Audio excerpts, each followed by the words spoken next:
اللہ سبحانہ و تعالیٰ کا لاکھ لاکھ شکر عظیم ہے کہ مالک الملک نے ہمیں اپنی یاد کی توفیق اور موقع عطا فرمایا اور اپنی یاد کے لیے یہاں ہمیں اکٹھا فرمایا۔ لاکھوں کروڑوں درود و سلام حضرت محمد مصطفیٰ صلی اللہ علیہ وآلہ وسلم کی ذات اقدس پر، جن کے تو خیر مالک الملک نے یہ کر نازل کیا۔ اپنے معمول کی طرف جانے سے پہلے چند باتیں ضروری ہیں جو آپ کے گوش گزار کرنی ہے، اس کے بعد انشاءاللہ ختم خواجگان اور ذکر الہی کی بات۔ اللہ سبحانہ و تعالیٰ نے قرآن حکیم میں ارشاد فرمایا ہے، اعوذ باللہ من الشیطان الرجیم، بسم اللہ الرحمن الرحیم، اليوم اکملت لکم دینکم ورضیت لکم الاسلام دینا، صدق اللہ مولانا العظیم۔ اللہ نے یہ حکم فرمایا ہے قرآن حکیم میں کہ آج کے دن میں نے تمہارے دین کو مکمل کر دیا ہے، اور دین کو ہی مکمل نہیں کیا بلکہ اپنی نعمتیں بھی تمام کر دی، پوری کر دی، اور تمہارے لیے میں نے دین اسلام کو پسند کیا ہے۔ یہ جو دین ہے ہمارا، اس کو خود اللہ سبحانہ و تعالیٰ نے ہمارے لیے پسند کیا ہے، یہ بڑی بات ہے۔ عزیزان گرامی، اللہ سبحانہ و تعالیٰ نے انسان کو تخلیق فرمایا اور اس کی جو ضروریات زندگی تھی، ہر وہ چیز جو انسانی زندگی کو قائم رکھنے کے لیے ضروری ہے، اللہ سبحانہ و تعالیٰ نے وہ بھی ہمارے لیے تخلیق فرمائی۔ اور انسان میں اور دوسری مخلوق میں فرق صرف اتنا ہے کہ انسان کو اللہ سبحانہ و تعالیٰ نے عقل دی ہے، شعور دیا ہے، سوچنے اور سمجھنے کی صلاحیت دی ہے، اور یہ چیزیں دوسری مخلوق کے پاس نہیں ہیں۔ اور اسی لیے اللہ سبحانہ و تعالیٰ نے انسان کو یہ بتا دیا ہے کہ تم شکر کرو یا کفر کرو، تم دین اسلام کا راستہ اختیار کرو یا کفر کا راستہ اختیار کرو، یہ تمہاری مرضی کی بات ہے۔ اللہ تعالیٰ نے انسان کو مکمل آزادی اور اختیار دیا ہے کہ وہ جو چاہے سو کرے، لیکن اس کو راستہ بتا دیا ہے، یہ کرو گے تو جنت میں جاؤ گے، یہ کرو گے تو ٹھکانہ تمہارا جہنم ہے، ہو جاؤ گے۔ ہمارے صالحہ کا یہ اجر ہے کہ تمہیں جنتیں ملے گی، اس کے نیچے نہریں بہتی ہیں، اس میں حوریں ہوں گی، اس میں طرح طرح کے میوے پھل ہوں گے، آپ کو اللہ کی طرف سے انعامات عطا ہوں گے جو لوگ اعمال صالحہ کریں گے۔ جو برے اعمال کریں گے ان کے لیے اس کا ٹھکانہ جہنم ہے۔ اور اس کام کے لیے اللہ سبحانہ و تعالیٰ نے آسمان سے کتابیں نازل فرمائی اور ساتھ اپنے انبیاء علیہ السلام کا ظہور فرمایا، تاکہ اللہ کے نبی ہمیں عملاً اس پر عمل پیرا ہو کر بتا سکے کہ اللہ کے دین پر ایسے قائم ہوا جا سکتا ہے۔ اور آخر میں اللہ سبحانہ و تعالیٰ نے تمام نبیوں کا سردار اور باعث تخلیق کائنات آقا دو جہاں محمد مصطفیٰ صلی اللہ علیہ وسلم کو ہمارا نبی بنا کے بھیجا، اور اس کے لیے بھی اللہ تعالیٰ نے قرآن میں بڑے واضح الفاظ میں کہا ہے کہ تمہارا احسان ہے، تم پر میرا احسان ہے کہ میں نے تمہیں میں سے اپنا حبیب پیدا کیا، جو تمہارے نبی ہے، تمہارے شفیع ہے، تمہارے سب کچھ ہے، میں نے تمہیں اپنا حبیب عطا فرمایا، یہ میرا احسان ہے۔ تو عزیزان گرامی، جس وقت انسان دائرہ اسلام کے اندر داخل ہوتا ہے، اس وقت پھر وہ اپنی مرضی، اپنا ارادہ اس کو چھوڑ دیتا ہے، جو اس کا دل چاہتا ہے یا اس کا جو دماغ اس کو کہتا ہے وہ کام اس کو نہیں کرنا.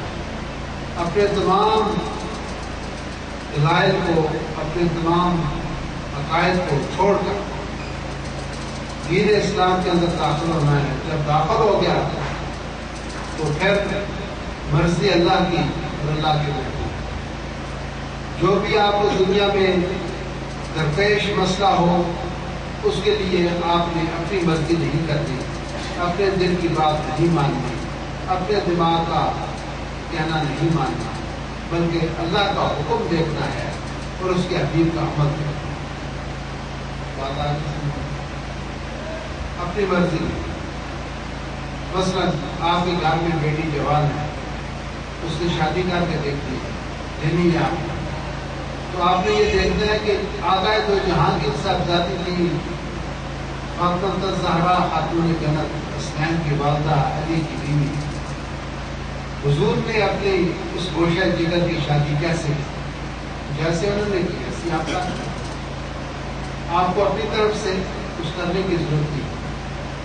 جو آپ کے پڑوسی ہیں، آپ سوچتے ہیں کہ ان کے ساتھ ہم کیسے سلوک کریں، کیسے برتاؤ کریں، تو دیکھ لیں نہ اپنے نبی کا عمل دیکھ لیں، اللہ کا حکم دیکھ لیں، اس کے مطابق آپ عمل.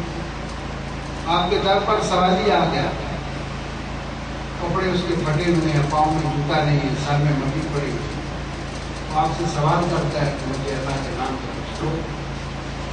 تو آپ نے کیا کرنا؟ آپ نے قرآن کو دیکھنا ہے، اللہ کے جو حبیب ہیں ان کا جو عمل ہے اس کو دیکھنا ہے. قرآن میں اللہ فرماتا ہے وَأَمَّا السَّائِلَ فَلَا تَنْهَرْ، اگر سوالی تمہارے دروازے پر آ جائے تو اس کو جھڑکو مت، اور جو تم سے ہو بن پڑے ہو سکے تم یہ نہ سمجھو کہ یہ بندہ آیا، سمجھو کہ اللہ میرا دروازے پر اس کے ساتھ ایسا سلوک. آپ کے والدین ہیں، آپ کو ان کے ساتھ کیا کرنا ہے، آپ کو کوئی سوچنے کی ضرورت نہیں ہے، کوئی دماغ پر زور ڈالنے کی ضرورت نہیں ہے. آپ دیکھ لیں اللہ کا کیا حکم ہے. تو پھر والدین احسان، اپنے والدین کے ساتھ احسان کرو. اور ایک جگہ اور ارشاد ہے کہ دعا کیا کرو رب یرحمکما کما ربیانی صغیرا، اللہ ان پر رحم کر جیسے میں چھوٹا سا تھا مجھے بوجھ.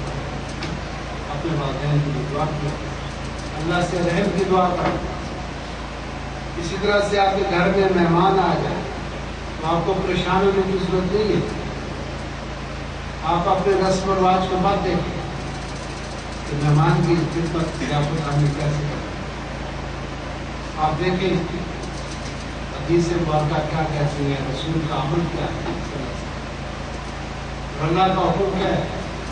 حضور فرماتے ہیں کہ اکرم الضیف اللہ وکان کافر، مہمان اکرم ہے وہ کافر ہی کیوں نہ ہو، کافر ہی کیوں نہ ہو. اتنی شان ہے اس کی. مہمان جو آپ کے گھر پہ آ جائے اس کی شان اتنی ہے کہ اللہ سبحانہ حضور نے فرمایا کہ اکرم الضیف اللہ وکان کافر، مہمان اکرم ہے وہ کافر ہی کیوں نہ ہو. آپ اس سے خدمت کرتے اور پریشان نہ ہونا. جو کچھ آپ کے گھر میں موجود ہے اس کے سامنے پیش کرتے ہیں. تو ہمیں تمام چیزوں کی رہبری اور رہنمائی قرآن سے اور سرکار دو عالم کے عمل سے ہم کو ملتی ہے. لہٰذا ہم نے اپنی مرضی نہیں کرنی. مسلمان کہتے ہی اسے کہ تسلیم کا جو تسلیم کر کے مان لے اس کو مسلمان کہتے ہیں. جو تسلیم کر کے جو مان لے اس کو مسلمان کہتے ہیں. سر تسلیم بند کر گردن جھکا دے اس کو مسلم کہتے ہیں. اس سے تسلیم کر دیا، جس نے مان لیا اس کو مسلم کہتے ہیں. آزادی سے پوچھے آپ سے مسلمان کیا ہے؟ جو تسلیم کر دینے والے کو مسلمان کہتے ہیں. اور ایک بات غور کر دیا، کسی نے سوال کیا کہ یہ مومن میں اور مسلمان میں فرق کیا ہے؟ انہوں نے بڑا خوبصورت جواب دیا. انہوں نے کہا کہ جو اللہ کو مانتا ہے وہ مسلمان ہے، جو اللہ کو مانتا ہے وہ مسلمان ہے، اور جو اللہ کی مانتا ہے وہ مومن ہے. جو اللہ کو مانے وہ مسلمان ہے، جو اللہ کی مانے وہ مومن، جو اللہ کی بات کو مانتا ہے وہ مومن کہلاتا ہے، اور وہی ایمان والا۔ کچھ لوگ حضور کے پاس تشریف لائے تو آپ نے کہا کہ آپ لوگ مسلمان ہیں، آپ مومن نہیں ہیں، آپ مسلمان ہیں۔ مومن آپ اس وقت ہوں گے جب یہ دین آپ کے دلوں میں اتر جائے، جب انسان کے دل میں جو چیز اتر جائے تو اس کا عمل کرنا ہو۔ تو اس بات کو یاد رکھیں کہ آپ نے کوئی بھی معاملہ ہو اس میں اپنی مرضی نہیں کرنی، بلکہ اللہ کی رضا، اللہ کی مرضی اور اس کے محبوب کی مرضی رکھنی، اور اس کے مطابق اس کے جو حالت ہے وہ آپ نے اپنی ذات سے کرنا ہے۔ پہلے اپنے آپ کو درست کرو، وہ جو اللہ کے احکام ہے ان کی ذات پر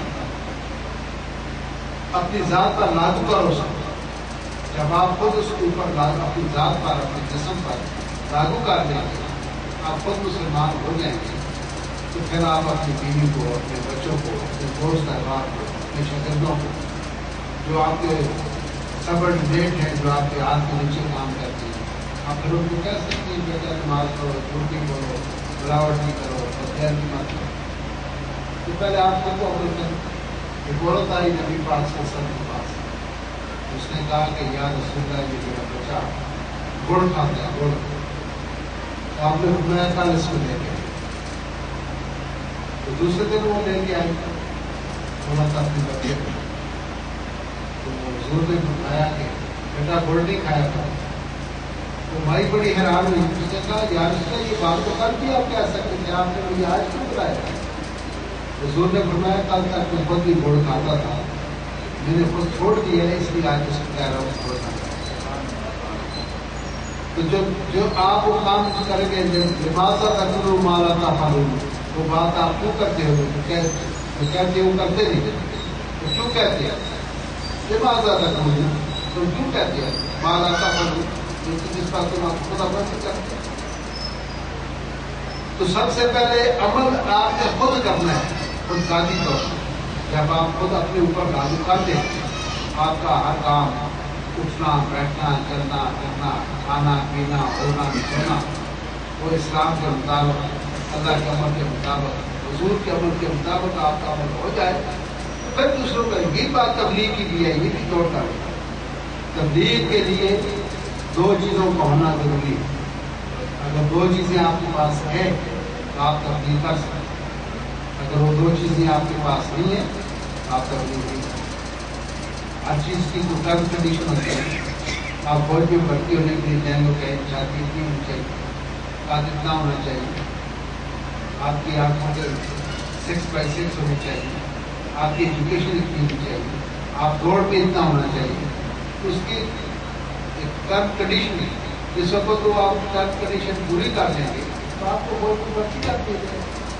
اگر آپ سب پوری کرتے ہیں، آپ کا قد چھوٹا ہے تو بھرتی نہیں کرے گا۔ آپ قد بھی ٹھیک ہے، سب کچھ ٹھیک ہے، آگے 6x6 نہیں، یہ دور کی ہے، نزدیک کی نظر بھی آپ آ جائے، کیونکہ شرط آپ کیوں نہیں کرتے؟ اس لیے کوئی بھی چیز ہم جب کرتے ہیں تو اس سے پہلے کچھ ٹرم کنڈیشن ہے۔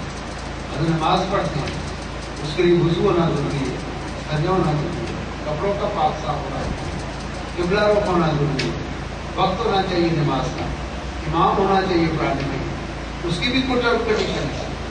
تو جب تک آدمی وہ ٹرم کنڈیشن پوری نہیں کرے تو اس کام کو کر نہیں سکتا۔ اس لیے تبلیغ کی بھی کچھ ٹرم کنڈیشن ہے۔ یہ نہیں ہے کہ جی چیز سفید لوگ بھی پہلے منچے بنائے اور چل پڑے کہاں جا رہے تبلیغ نہیں جا رہے، وہ کون سی تبلیغ؟ اس کی دو شرطیں ہیں۔ سب سے پہلے یہ آپ سب بچے لوٹ کر، پہلے یہ ہے کہ جس وقت آپ کو اپنے دل سے آواز آئے، اندر سے کچھ ہے عبد القیوم، آپ تو اس کا بولو جاؤ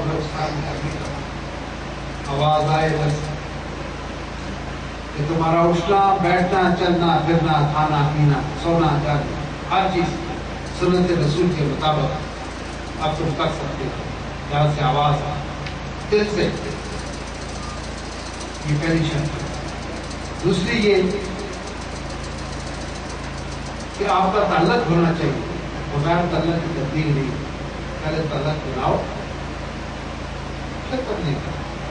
پہلے اپنے آپ کو تبلیغ کرو تو ٹھیک ہو جاؤ, پھر بیوی کو تبلیغ کرو, پھر بچوں کو تبلیغ کرو, پھر آل محلہ کو تبلیغ کرو, پھر پڑوسیوں کو تبلیغ کرو, آپ کے ساتھ جوڑتے بیٹھتے ہیں ان کو تبلیغ کرو, اپنے قریب تبلیغ کرو. بابا جب ہو گئی تو پھر آپ جائیں, پھر باہر جائیں, پھر جا کے چائنا میں کرے, انڈیا میں جا کے کرے, وہاں جا کے کرے جہاں مسلمان نہیں. مسلمان کو مسلمان بنائیں گے آپ. ہم نے کلمہ تو نبی پاک کا پڑھ لیا, قرآن تو ہمارے پاس موجود ہے, اور اب آپ نے کس بات کی تبلیغ کریں, کیا بتائیں گے؟ وہ کون سی تبلیغ؟ مسلمان کو تبلیغ کافی سمجھا. جب تبلیغ آپ نے کرنی ہے اس کے لیے جو وہ 2 شرطیں میں نے بتا دی ہیں, وہ اگر آپ پوری کرتے ہیں تو پھر اپنا اٹھائیں, پھر بوریاں کس طرح ہو جائے. وہاں جہاں پر تبلیغ کی ضرورت ہے, لوگوں کو دائرہ اسلام کا دفاع کرنا ہے.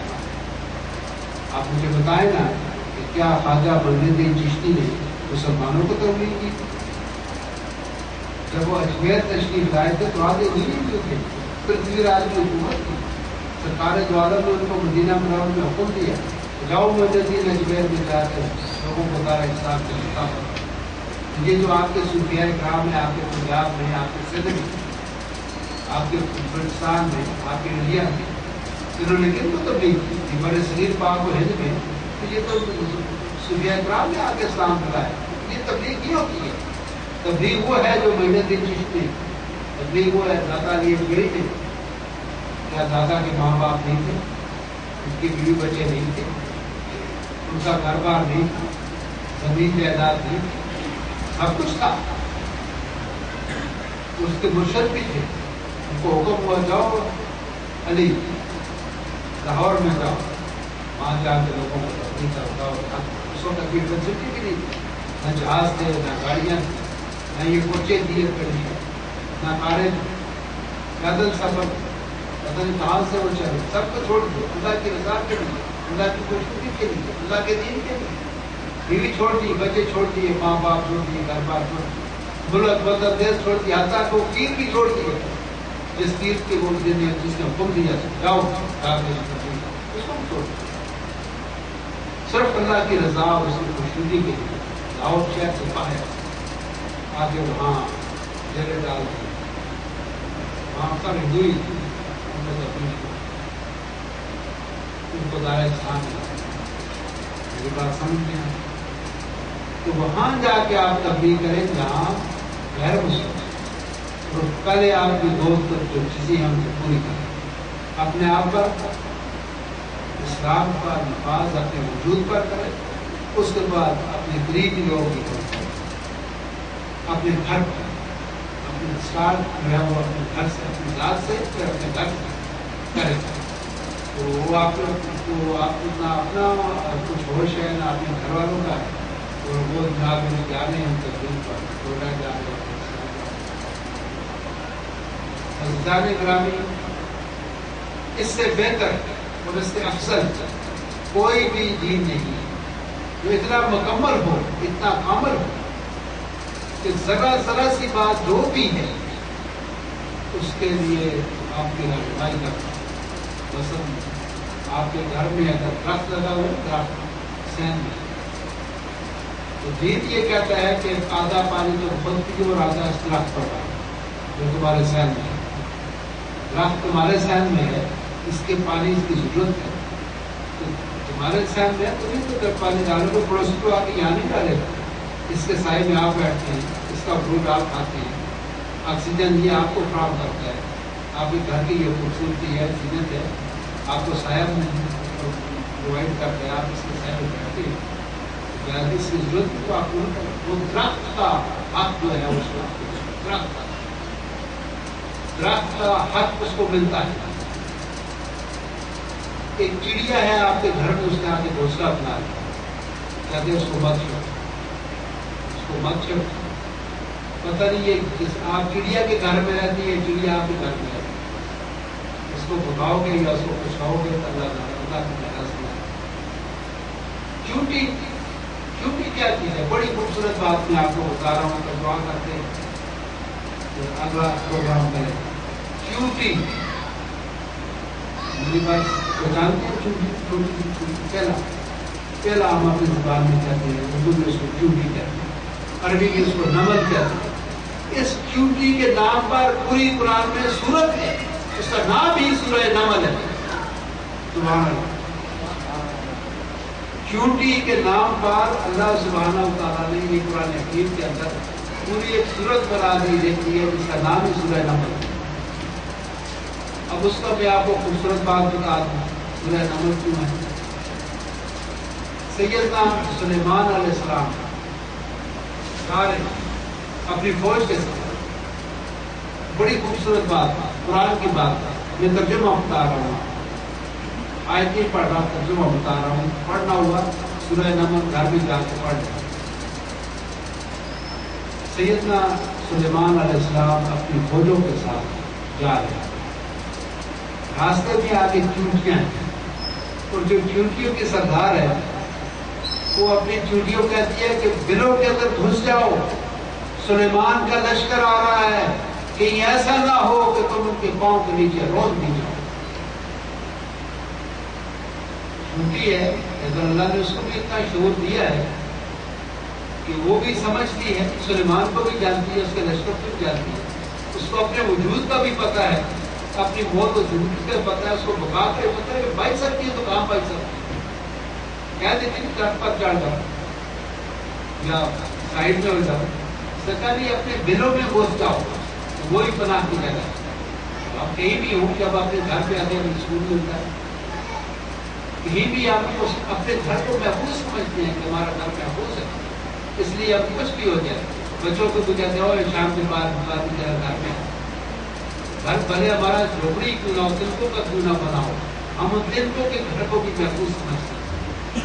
لہٰذا جہاں بھی کوئی آدمی رہتا ہے، اور پکے مکان میں ہو، اور چادروں والا چھت ہو، اور جھوپڑی ہو، اس کو خدا اس کو محفوظ سمجھتا ہے کہ اپنے گھر میں ہو اور بھی محفوظ ہو۔ لہٰذا دل کے اندر اپنے آپ کو انسان محفوظ سمجھتے ہیں، اس غار کے اندر جہاں وہ رہتا ہے۔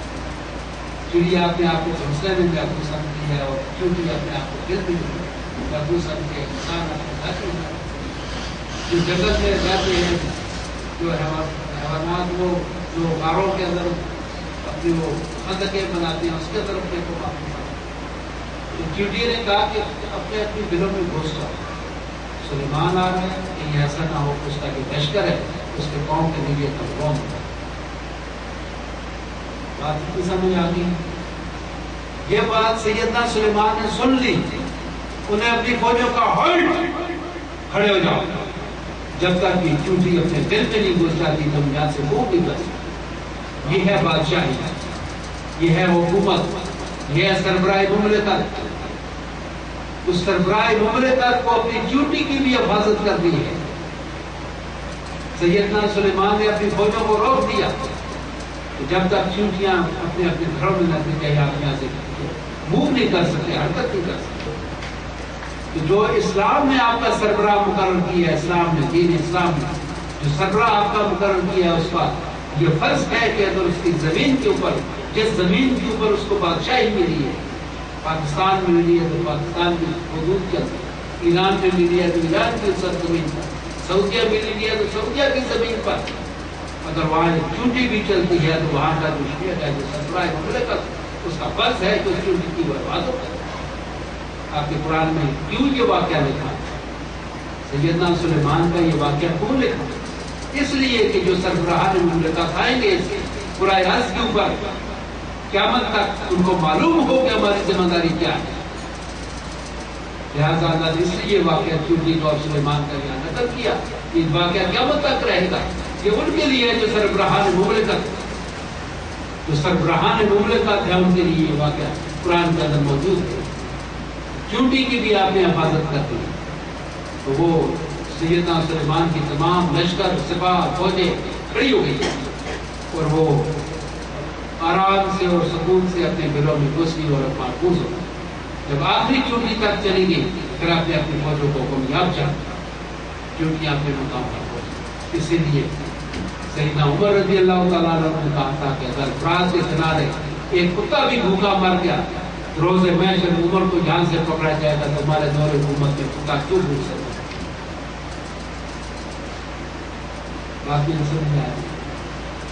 اور اس لیے دیکھیں گے جو لوگ بڑے بڑے ہمارے جو لیڈران اکرام ہیں، آپ نے دیکھا ہوگا کہ اپنے ساتھ بڑی گارڈ رکھتے ہیں، کسی شرح سے کسی گزرنا ہو، کسی ایم پی اے نے، ایم این اے، منسٹر نے، سربراہ مملکت نے، وہ پہلے ہی اس روڈ کو کلوز کر دیا جاتا ہے، ٹریفک روڈ کھڑی کر دی جاتی ہے، پہلے اسکوٹر والے جاتے ہیں، وہ سائرن پہ جاتے ہیں، دونوں طرف پولیس پیرا رائفل لے کے کھڑی ہوتی ہے، اور اس سے پہلے پھر پولیس کی گاڑیاں آگے نکلتی ہیں، پھر اس کے پیچھے سربراہ مملکت پورا ایک قافلہ گزرتا ہے کاروان۔ کیوں ایسا کیوں؟